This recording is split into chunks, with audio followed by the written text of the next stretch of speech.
క్లుప్తంగా 2-3 విషయాలు ఈ రాష్ట్ర ప్రభుత్వాన్ని అడగదలుచుకున్నాం. సెస్ ఉందా లేదా అది స్పష్టత కావాలని చెప్పి ఇలా రాజన్న సిరిసిల్ల జిల్లాలో ఉన్నటువంటి ప్రజానీకం అడుగుతున్నారు. చాలా ఆందోళనలో ఉన్నారు ప్రజలు. మా సెస్ మాకుందా లేదా, ఎందుకు ఉందా లేదా అని ఈ డౌట్ ఎందుకు ప్రజలకు వచ్చిందంటే, నిన్న సిఎండి వరుణ్ రెడ్డి గారు వచ్చి ఒక పత్రికాముఖంగా ఒక స్టేట్మెంట్ ఇచ్చారు, ఒక వ్యాఖ్యానం చేశారు. ఇది ట్రాన్సిషన్ అంటే మార్పు జరుగుతున్న సందర్భంలో ఒక ట్రాన్సిషన్ స్టేజ్లో ఉంది. సెస్ డైరెక్టర్సు, చైర్మన్, అది కోఆపరేటివ్ సిస్టము, వాళ్ళు ఎన్నికల్లో గెలిచారు కాబట్టి వాళ్ళని మేము ముట్టుకుంటలేమో అన్నాడు. మరి ముట్టుకున్నప్పుడు ఎందుకు వచ్చిండు ఆయన ఇక్కడికి అనేది నా ప్రశ్న. ఏ స్థాయిలో వచ్చిండ్రు మీరు, ఎందుకోసం వచ్చిండ్రు అనేది ప్రజల ప్రశ్న. ఎన్పిటిసిఎల్ సిఎండిగా వచ్చారు, ఎందుకు వచ్చిండ్రు? సెస్ రద్దయింది, ఇది మేము టేక్ ఓవర్ చేస్తామని చెప్పి వచ్చిండా? అలాంటి స్టేట్మెంటు వస్తుందని నేను అనుకున్నా, కానీ అట్లాంటివి ఇవ్వలేదా వారు. ఇది ట్రాన్సిషన్. ఏం ట్రాన్సిషను? సెస్ నుండి ఎన్పిటిసిఎల్కి పోతుందా? ఏది క్లారిటీ రావాలి. ఎస్, రాష్ట్ర ప్రభుత్వానికి అధికారం ఉన్నది అని అనుకుంటే రాష్ట్ర ప్రభుత్వం రద్దు చేసినాము, సెస్ లేదు.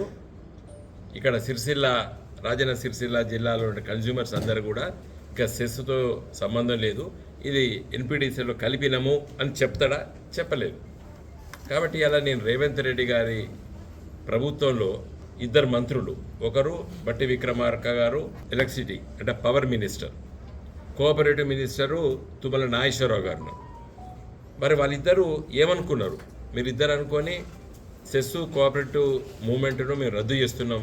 సిరిసిల్ల రాజన్న జిల్లాలో 2 నియోజకవర్గాలు, ఒకటి వేములవాడ, ఒకటి సిరిసిల్ల, రద్దు చేస్తున్నాము, ఇంకా లేదు అని చెప్పినా ప్రజలకు ఒక అర్థమవుతుంది. అటు కాకుండా ఇటు కాకుండా ఎప్పుడైందో నాకు అర్థమవుతుంది. అంటే ధైర్యం లేదా, లేకపోతే మోసం చేయదలుచుకున్నారా? క్లారిటీ కావాలి. నేను ఐఎమ్ ఆస్కింగ్ లీగలీ క్వశ్చన్ అడుగుతున్నాను. నేను క్లారిటీ కావాలి. మొత్తం లోతుగా పరిశీలిస్తే ఏమర్థమైంది? మొన్న 31వ తారీఖు వారికి లైసెన్స్ రాష్ట్ర ప్రభుత్వం ఇవ్వాలి, సెస్కి లైసెన్స్ రెన్యూ చేయలేదు. లైసెన్స్ రెన్యూ చేయలేదు కాబట్టి కన్జ్యూమర్స్కు, వినియోగదారులకి ఇబ్బంది అవుతుంది. కాబట్టి నేను వచ్చినా అని చెప్పి ఎన్పిటిసిఎల్ సిఎండి గారు వరుణ్ రెడ్డి గారు చెప్తున్నారు. అంటే మళ్ళా లైసెన్స్ ఇస్తారా ఇయ్యారా? రాష్ట్ర ప్రభుత్వం ఇస్తే మళ్ళీ ఎన్పిటిసిఎల్ వెళ్ళిపోతుందా సిరిసిల్లకి వెళ్ళి? ఇది క్లారిటీ కావాలి. ఇప్పుడు ఈరోజు మా పార్టీ తరఫున మేము ఎందుకు అడుగుతున్నామంటే, ఈ సెస్ కోఆపరేటివ్ మూవ్మెంట్లో వచ్చిన దాని గురించి చాలా మంచి వివరణ రవీంద్రరావు గారు ఇచ్చారు. ఇంకో మా అమ్మమ్మ ఊరు ఈ నాగారం, కొండ్రాపేట మండలం. నేను 3వ తరగతి 4వ తరగతి చదువుతానా. ఇది మా అమ్మమ్మ గారు ఊరు, మా నాన్నగారిది పర్వతగిరి మండలం, ఏనుగలు, వరంగల్ జిల్లా. సెల్లులో ఇక్కడికి వద్దు, ఈడ కరెంటు ఉండేది, మా ఊర్లో కరెంటు ఉండకపోయింది. ఎప్పుడు 70ల, నేను గింత పిల్లగాని 70ల. అక్కడ మంచి పంట పొలాలు బాగుంటాయి, పచ్చదనం పొలాలు బ్రహ్మాండంగా. ఈడికి వస్తే నాకు అంత ఎడారిలాగా పడేది. ఏది మొక్కజొన్నలు, తర్వాత ఆముదంలో వేసుకునేది ఇక్కడ. కానీ లైట్ ఉండేది, కరెంట్ ఉండేది. రాత్రిపూట మాకు అక్కడనో ఇవి కందీలలు తుడిసేది సాయంకాలం పూట మా ఇంట్లో. పర్వతగిరి మండలం, ఏనుగల్ విలేజ్. ఇక్కడికి వస్తే కరెంట్ ఉండేది. కారణము సెస్. ఆ రోజు ఈ వెనుకబడ్డ ప్రాంతం ఇక్కడ అభివృద్ధి చేయాలని చెప్పి ఆనాటి శాసనసభ్యులు, ఇంతకుముందు వారు చెప్పినారు, రాజేశ్వరరావు గారు, నరసింహరావు గారు ఎంబడిబడి, ఆనాటి ముఖ్యమంత్రి బ్రహ్మాందరెడ్డి వాళ్ళందరి దగ్గర ఎంబడిబడి ఇక్కడ తీసుకొచ్చారు. అది బ్రహ్మాండంగా నడుస్తున్నది. నష్టాలు జరిగిందని చెప్పేది పచ్చి అబద్ధం. ఈరోజు బాయికి ఉన్నది ఎవరు? రాష్ట్ర ప్రభుత్వం 700 కోట్లు సెస్కి ఇవ్వాలి. నష్టం జరిగింది, అవినీతి జరిగింది, ఇలాంటి అభాండాలు వేయద్దు. ఇది లాభార్జనలో ఉన్నటువంటి కోఆపరేటివ్ సొసైటీ. ఇది ఈయన వినియోగదారులు ఇంతకుముందు చెప్పిర్రు, ట్రాన్స్ఫార్మర్ కాలిపోతే 24 గంటల్లో ట్రాన్స్ఫార్మర్ వస్తుంది, కొత్త లైన్లు వస్తాయి.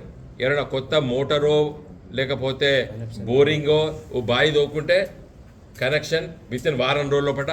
ఈ 1970 అంటే 30 ఏళ్ళు, ఇది 26, 56 ఏళ్ళకి బ్రహ్మాండంగా నడుస్తుంది. అయితే ఇలాంటి కుటీల రాజకీయ ఎత్తుగడలు చాలాసార్లు జరిగినాయి. చంద్రబాబు నాయుడు ముఖ్యమంత్రి ఉన్నప్పుడు 87, 88, 89లో కూడా రద్దు చేయాలని చెప్పి ప్రయత్నం చేస్తే ఇది చాలా బాగుంది, ముట్టుకోద్దని అనుకొని ఆయన విడ్రా అయ్యాడు.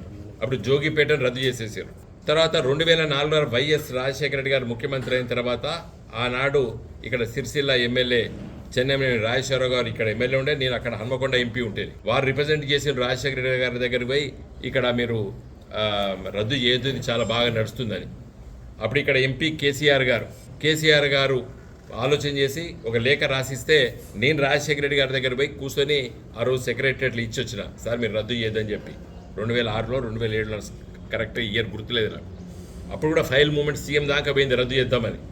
కానీ అర్థం చేసుకొని విజ్ఞతతో ఆ రోజు వైఎస్ రాజశేఖర రెడ్డి గారు దాన్ని విడ్రా చేసుకున్నారు. మళ్ళీ కేసీఆర్ గారు ముఖ్యమంత్రి అయిన తర్వాత ఈ అసోసియేషన్లు ఉంటాయి, కొన్ని సంఘాలు ఉంటాయి, వాళ్ళు వీళ్ళు పోయి మళ్ళీ కావాలంటే కూడా కేసీఆర్ గారు కాదు ఇది బ్రహ్మాండంగా నడిచేటువంటిది అని చెప్పి దాన్ని పక్కబడేశారు. ఈఆర్సీలు ఇవన్నీ ఉంటాయి కదా, ఈ అలాంటి వాళ్ళు పేపర్ల మీద కాగితాల మీద చూస్తారు, ప్రాఫిటా లాసా కాస్టు బెనిఫిట్ రేషియో ఈ లెక్కలు చూసే వాళ్ళకి ఏ సక్కంగా అర్థం కాదు, ప్రజలు అర్థం కాదు, వాళ్ళకి ప్రజల సంక్షేమం అర్థం కాదు వాళ్ళకి. వాళ్ళు చెప్తే కూడా కేసీఆర్ గారు పక్క పెట్టారు. ఇప్పుడు ఈ రేవంత్ రెడ్డి దగ్గర కూడా గట్లాంటి వాళ్ళు పట్టుకపోయినట్టారు ఫైలు. రేవంత్ రెడ్డి గారు నేను కోరుతున్నా సెట్ ఎసైడ్ ఈ ఆలోచన పక్క పెట్టాలి. ఎంత బాగా ఆలోచిస్తుందండి. ఇవాళ మొత్తం కరెంటు మొత్తం సోలార్ ఎనర్జీ వస్తున్నది. ఇవాళ ఇక్కడ సిరిసిల్లను స్టడీ చేసి ఇచ్చారు. మొన్న తుమ్మల నాగేశ్వరరావు గారు జర్మనీ పోతాడో నాకు తెలియదు, పోయి వచ్చిండా తుమ్మల నాగేశ్వరరావు గారు పోయేస్తాను నేను పేపర్లో చదివిన.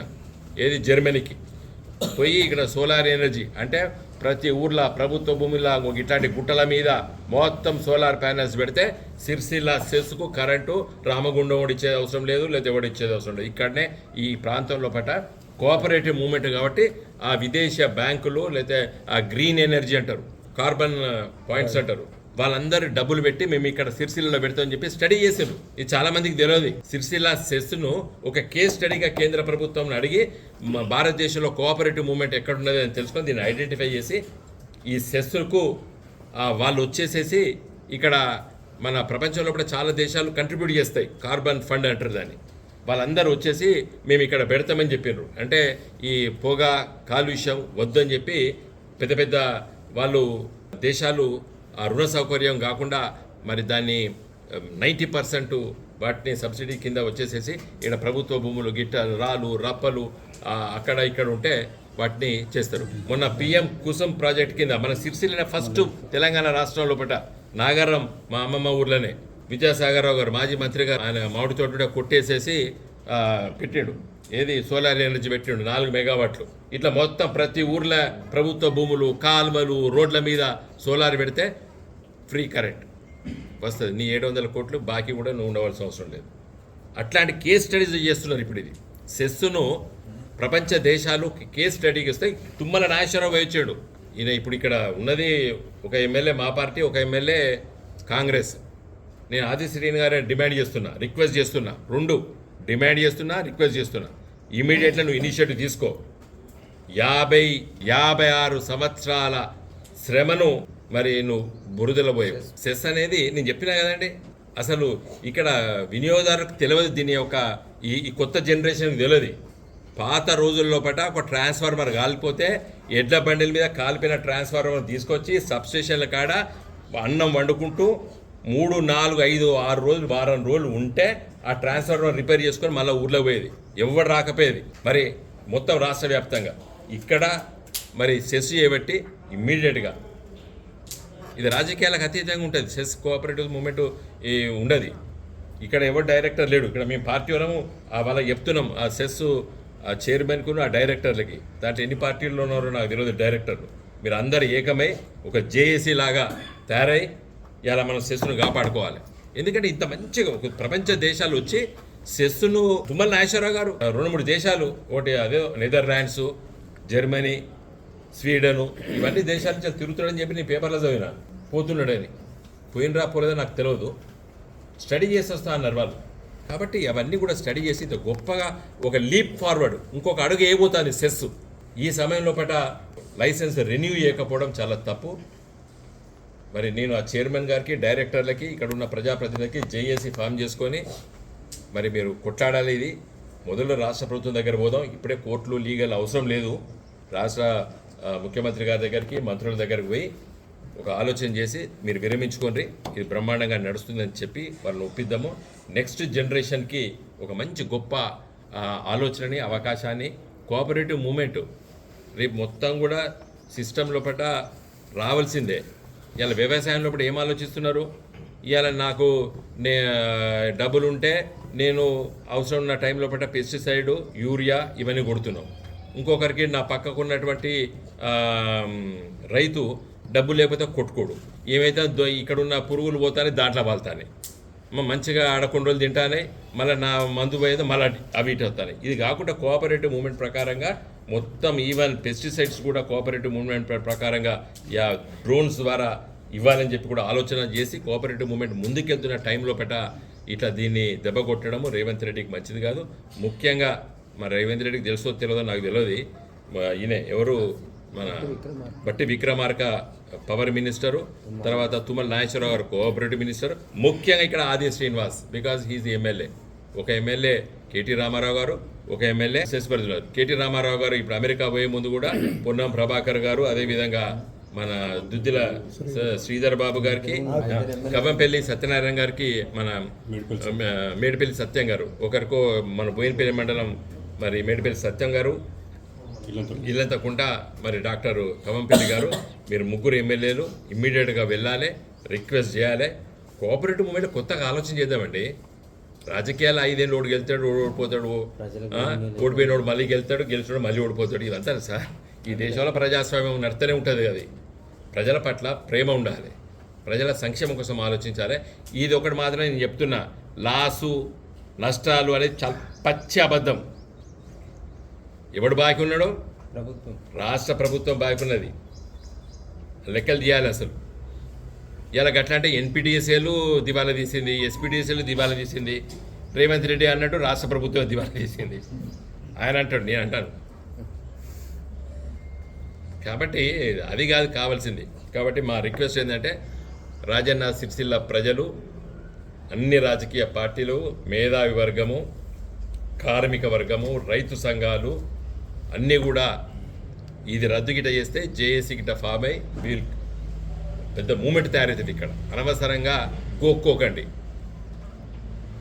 ప్రజల సంక్షేమం చేసేటువంటి ప్రభుత్వం ఆలోచించి నిర్ణయాలు తీసుకుని నేను చెప్తున్నా కానీ చంద్రబాబు నాయుడు నిర్ణయం చేసుకున్నాడు, ఆయన విడ్రా అయ్యాడు.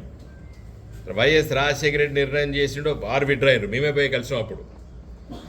కాబట్టి రేవంత్ రెడ్డి కూడా విడ్రా కావాలని చెప్పి నేను కోరుతున్నాను. జై తెలంగాణ.